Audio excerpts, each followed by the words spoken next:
और मान लेते हैं कि 5 साल बाद आपको रियलाइज होता है कि ये मेरे लिए नहीं है, तो क्या है आपके लिए? पेपर पे लिखो। पेपर पे आपने एक तरफ लिखा सीए, दूसरी तरफ मानो लिख दिया सीएस। सीएस मुझे करना है, सीए नहीं करना है। That could be CS, CZ, CY, CX, whatever it is. तो अब उसके रीजंस देखो ना कि इसको छोड़ने का क्या रीजन है और ये करने का क्या रीजन है। तो थोड़ी देर में जब आप लिखने लग जाओगे और अपने माइंड को लिख करके क्लियर करोगे, ये बात मैंने बहुत बार बोली अपने सेशंस में, but I am not sure कितने लोग इस बात को समझते हैं और एक्चुअल में करते हैं। कभी भी कोई भी प्रॉब्लम हो, अपने माइंड में उसको सॉल्व करने की कोशिश मत करना, एंटैंगल्ड हो जाओगे बुरे तरीके से। स्पेशली अगर प्रॉब्लम बड़ी है तो, छोटी मोटी है तो माइंड में ही करनी पड़ेगी। जैसे बाइक चला रहे हो, स्कूटर चला रहे हो, व्हाटएवर, और एकदम से कोई सामने से आया तो उस वक्त पेपर पेन लेकर के नहीं बैठ जाओगे, क्या करूं, तब तक तो हो जाएगा जो होना है। उस वक्त तो इमीडिएट एक्ट करना पड़ेगा। बट ये जो बड़े डिसीजंस हैं, शादी का डिसीजन, डिवोर्स का डिसीजन, करियर चूज करने का डिसीजन, करियर को छोड़ने का डिसीजन, ये बहुत बड़े डिसीजंस हैं, छोटे नहीं है। तो इन डिसीजंस को माइंड में कभी करना, तो कैसे करना है? पेपर पेन लेकर के माइंड मैपिंग करना सीखो ना। कितने लोग आप में से माइंड मैपिंग करते हैं? सच बोलना, झूठ मत बोलना। सिर्फ 4-5 लोग, इतने लोगों में से। तो माइंड मैपिंग करना सीखो। माइंड मैप से क्या होता है, लाइफ में सेंटर में कुछ आता है जो बहुत इंपॉर्टेंट होता है, उसके अकॉर्डिंग माइंड मैप बनता है, तो लाइफ में आपको क्लैरिटी आती है। तो जब आप ये करोगे तो आपको समझ आएगा कि उसका कॉज क्या है। हो सकता है सीए जो आप कह रहे हो कि अब मुझे रियलाइज हो गया, ये रियलाइज क्या होता है? Realisation is nothing but your thought, कि मुझे ऐसा लग रहा है। आज कुछ और लगता है, कल कुछ और लगता है। एक रिलेशनशिप में कभी रियलाइज होता है कि ये तो बहुत ही बढ़िया है, कभी ऐसा लगता है तो बहुत ही बेकार है। तो ये रियलाइजेशन क्या होता है? तो इस रियलाइजेशन वर्ड को हटा दो कि मुझे रियलाइज हुआ, उसके कॉज को समझो। हो सकता है आपको कॉज मिले कि मैं इसलिए आगे कंटिन्यू नहीं करना चाहती क्योंकि मैं बोर हो गई हूं। हो सकता है कॉज मिले क्योंकि इसमें बहुत एफर्ट है। ध्यान से समझो इन माइंड की गेम्स को। ये माइंड की गेम्स है हमारी, जो माइंड गेम्स खेलता रहता है आपके साथ में। तो पहले आपको कॉज को समझना है। हो सकता है कॉज मिला बोर्डम, तो दूसरी तरफ देखो ना पेपर पे क्या लिखा हुआ है, सीएस। बोर्डम तो वहां भी है, टक्कर का ही है। सही कह रहा हूं, गलत कह रहा हूं? या तो आपने लिखा होता दूसरी तरफ बंजी जंपिंग, मैं ये बंजी जंपिंग का वहां पे ऋषिकेश में जाऊंगी, वहां पे सेटअप करूंगी और खुद बंजी जंपिंग करूंगी डेली और लोगों को भी करवाऊंगी। तब लगा कि हाँ कुछ डिफरेंस है। एक तरफ सीए लिखा हुआ है, एक तरफ सीएस लिखा हुआ है, टक्कर के हैं दोनों।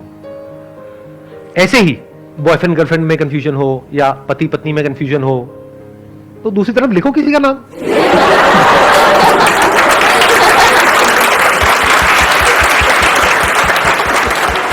फिर थोड़ी देर में आपको पता है क्या रियलाइजेशन आएगा। रियलाइजेशन, द रियल रियलाइजेशन, ये भी खच्चर वो भी खच्चर, क्या फर्क पड़ता है? और मैं भी खच्चर, तो क्या फर्क पड़ता है? इस मंत्र को पकड़ना सीखो, लाइफ में बहुत काम आएगा। जहां पे आपको कुछ लॉन्ग टर्म तक सस्टेन करना है। शॉर्ट टर्म में मंत्र काम नहीं आएगा, वैसे शॉर्ट टर्म में भी आ जाएगा काफी केसेस में, बट लॉन्ग टर्म में बहुत काम आता है कि क्या फर्क पड़ता है। हम सब अपने थॉट्स के हिसाब से चलते हैं, फीलिंग्स के हिसाब से चलते हैं, जो हमें लगता है अपने बिलीफ्स उसके हिसाब से चलते हैं, और सब कुछ ही लिमिटेड है। हर जगह क्लैशेस हैं, कॉन्फ्लिक्ट्स हैं, तो कोई भी परफेक्ट नहीं है। अगर कभी गलतफहमी होती है ना कि अगर मैंने सीए छोड़ दिया तो मैं ये करूंगी, तो वो लोग जो वो कर रहे हैं उनको जाकर के देख लो, वो गलतफहमी दूर हो जाएगी। आप कहोगे यही बेटर है। लगता है ना कि उसकी पड़ोसी की लाइफ बढ़िया है, तो कहीं कोई छुपा हुआ कैमरा फिट कर दो उनके घर में। 2 दिन में आपकी गलतफहमी दूर हो जाएगी। लिविंग रूम में करना, बेडरूम में नहीं। सबको सब कुछ नहीं मिलता है। प्रवचन शुरू कर दूं मैं? भाग्य पे बहुत कुछ निर्भर करता है। ये मैंने बोला मजाक में, लेकिन मजाक नहीं है। अब आप कहोगे सर आप तो बोलते हो कि हमारा भाग्य हमारे हाथ में होता है, ये भी सच है। भाग्य हमारे हाथ में नहीं होता, ये भी सच है। अब आप कंफ्यूज हो जाओगे, आप कहोगे क्या मतलब, एक बात करो ना। अरे भाई साहब, लाइफ में ऐसा नहीं होता है जैसा आप सोचते हो। क्लियर कट आंसर नहीं होता है। एक स्टैंड पॉइंट से देखोगे तो आपका भाग्य आपके हाथ में नहीं है। जैसे आपने अपने माँ बाप को चूज किया, यस और नो? किसी ने किया तो नहीं है ना? बड़े बड़े खुराफाती आ जाते हैं यहाँ पर, वो कुछ भी बोलने लग जाते हैं आकर के। सर मैंने ना अपनी शक्तियां इस्तेमाल करी जब मैं पेट में भी नहीं था। मैंने पेट को खुद चुना, मुझे इस पेट में जाना है अपने पिछले जन्म में, और मैं वहीं आया जहां मैं आना चाहता था।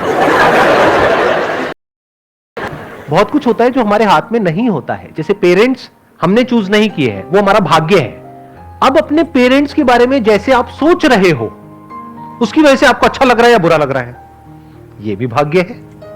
तो एक है पेन और प्लेजर, एक है सुख और दुख। आपका जो सुख है और दुख है वो काफी हद तक आपकी थिंकिंग पर डिपेंड करता है। मैंने काफी हद तक इसलिए लगा दिया बीच में क्योंकि वहां पर भी एक्सेप्शंस हैं। अगर मैं ये कह दूंगा कि पूरी तरह से आप पे डिपेंड करता है तो ये बकवास है। आपका पति है, पत्नी है, वो बदतमीज है, उसको ये नहीं पता रिस्पेक्ट क्या होती है, तो आप सुखी कैसे रहोगे? तो पूरी तरह से आपके हाथ में कहां है?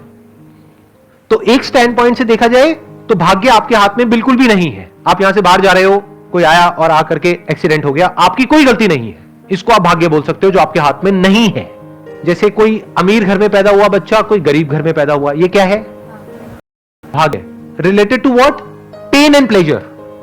जो अमीर घर में हुआ उसको हर तरह के प्लेजर्स मिलेंगे, और जो गरीब घर में पैदा हुआ उसके पास खाने के लिए भी कुछ नहीं है। वहां क्या है? पेन है। और प्लेजर कहां है? जो एक वेल ऑफ घर में पैदा हुआ है, वहां पे हर तरह का कंफर्ट है, सब कुछ है जो चाहिए। लेकिन उसके बाद भी वो जो बच्चा है जो गरीब घर में पैदा हुआ, उसकी थिंकिंग ऐसी है कि वो लाइफ में आगे बढ़ता चला जा रहा है, ग्रो करता चला जा रहा है, सीखता चला जा रहा है, और अपना रास्ता खुद बना रहा है और अपनी जिंदगी से खुश है। दूसरी तरफ से वो जो अमीर घर में पैदा हुआ, वो अपने बाप का सारा पैसा उड़ा रहा है, बाहर से हंसता है लेकिन अंदर से बहुत ज्यादा परेशान है। किसकी वजह से है? उसकी थिंकिंग की वजह से। दुख होता है थिंकिंग की वजह से, दर्द होता है बॉडी की वजह से और हमारे सराउंडिंग्स की।